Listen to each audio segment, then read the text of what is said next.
Hojii nama nama kan fakkaatan keessi namni akkasii natti dhagahama.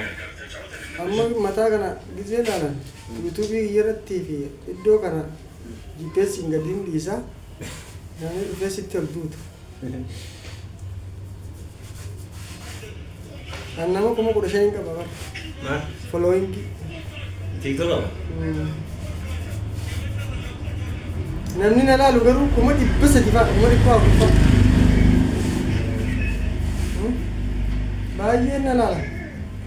Follow si godha. Uffata waraanaatti keessatti dalagaa. Okay. Caakkaa keessatti illee giddaa jirrutti nan deema.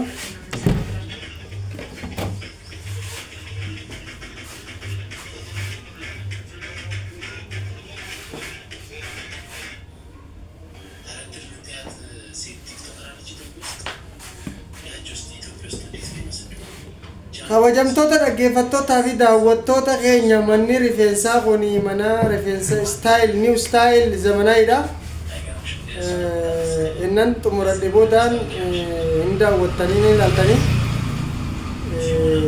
Taambeellaa manarra jirullee isin agarsiisa. Zamanaay tsagurri style jedhama. Karaa 180 jedhama Adaama. Mucaan Oromoodha.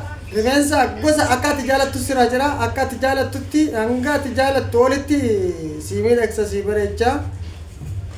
Isaanillee wal bartu. Training deemtaa fuula filii ture. Good, mau bartu.